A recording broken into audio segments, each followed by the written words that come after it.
नमस्कार। पिछले कुछ दिनों में नेबरिंग डिस्ट्रिक्ट और वहां से इंफॉर्मेशन मिलने के बाद हैदराबाद ईस्ट जोन में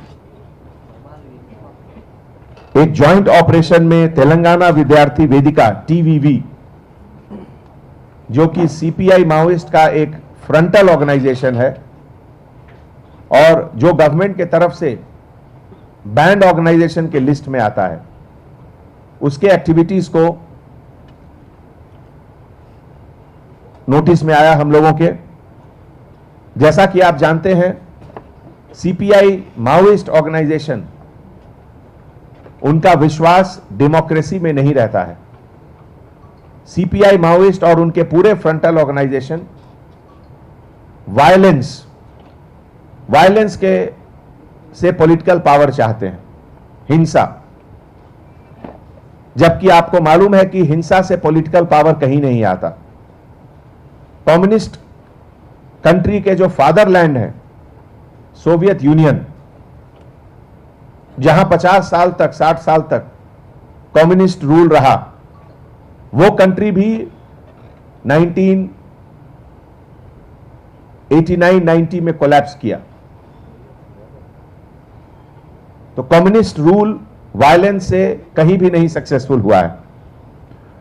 तेलंगाना विद्यार्थी वेदिका और इसके जो लीडरशिप हैं, जिनके बारे में इंक्रिमिनेटिंग एविडेंस हमारे सर्च टीम को मिला, जिसमें कि पार्टी लिटरेचर, सीपीआई माओइस्ट के पार्टी लिटरेचर और इलेक्ट्रॉनिक स्टोरेज डिवाइस जैसे memory card, SIM card, laptop, और उसके अलावा लिटरेचर, पार्टी लिटरेचर जैसे एक संदेश, एक मैसेज जो कि सीपीआई माओइस्ट ऑर्गेनाइजेशन का एनिवर्सरी पे निकाला गया था और जिसमें यंग यूथ को वायलेंस के लिए इंसाइट कर रहे थे लोग।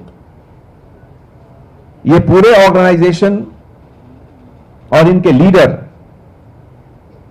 बेसिकली स्टूडेंट के नाम को लेकर मिसलीड करते हुए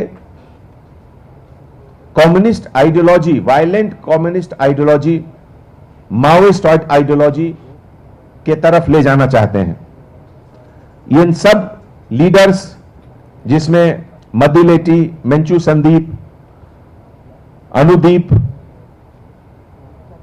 किशोर, इन लोग के खिलाफ बहुत सारे केसेस, क्रिमिनल केसेस बहुत से पुलिस स्टेशन में हैं, जो कि महाराष्ट्र, छत्तीसगढ़ और तेलंगाना स्टेट में है। ऐसे समय में आपके चैनल के तरफ से, आपके अखबार के तरफ से स्टूडेंट्स और कॉमन पब्लिक को मैं अपील करता हूं कि वायलेंट आइडियोलॉजी, हिंसात्मक फिलॉसफी जो कम्युनिस्ट रेवोल्यूशन का है, उसका इंडिया में कोई एग्जिस्टेंस नहीं होना चाहिए। इंडिया एक नॉन वायलेंट कंट्री है। हमारे देश के आइडल हैं महात्मा गांधी, हमारे देश के आइडल हैं गौतम बुद्ध, जो कि नॉन वायलेंट बताते थे। यहां बड़ा से बड़ा डेमोक्रेटिक मूवमेंट भी नॉन वायलेंट तरीके से लड़ा जाता है। ऐसे समय में आपके तरफ से मैं पूरे पब्लिक को अपील करता हूं कि अगर कुछ ऐसा इंफॉर्मेशन उनके पास आता है तो हमारे लोकल पुलिस स्टेशन को खबर करें, उनको बताएं।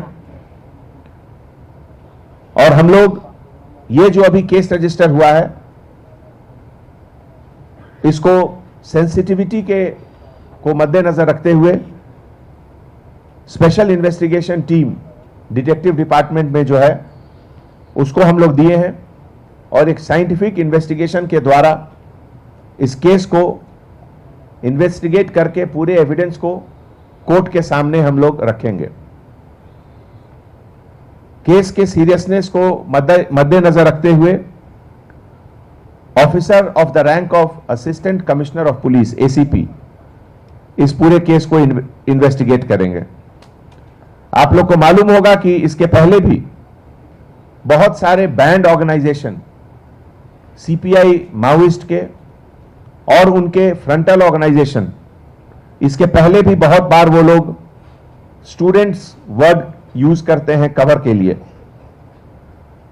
जैसे Adivasi Vidyarthi Sangam, civil liberty committee, democratic students union, human rights forum, patriotic democratic movement, Praja Kala Mandali, Telangana democratic forum, ये सब ऑर्गेनाइजेशन सीपीआई माओइस्ट के फ्रंटल ऑर्गेनाइजेशंस हैं, जिनका ऑब्जेक्टिव है पॉलिटिकल पावर गेन करना बाय वायलेंस।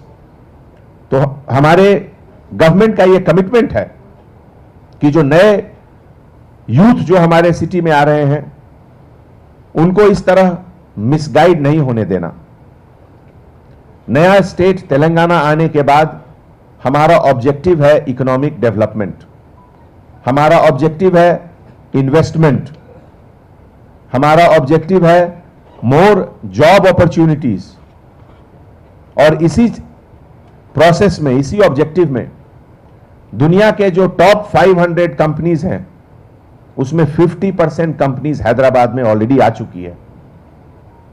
बड़ी से बड़ी कंपनी, चाहे वो अमेजॉन हो, माइक्रोसॉफ्ट हो, गूगल हो, एप्पल हो, फेसबुक हो, सभी कंपनी हैदराबाद में है। बोइंग एयरक्राफ्ट कंपनी का जो इंजन यूनिट, मैन्युफैक्चरिंग यूनिट है, जनरल इलेक्ट्रिक जो बनाती है, वो भी शमशाबाद में अब शुरू हो रहा है। तो ऐसे फॉरवर्ड लुकिंग पॉजिटिव स्टेट का जो माहौल है, उस माहौल को हम लोग किसी भी तरीके से ये माओइस्ट ऑर्गेनाइजेशन और उनके फ्रंटल ऑर्गेनाइजेशन के तरफ से इनोसेंट यूथ को मिसगाइड नहीं होने देंगे।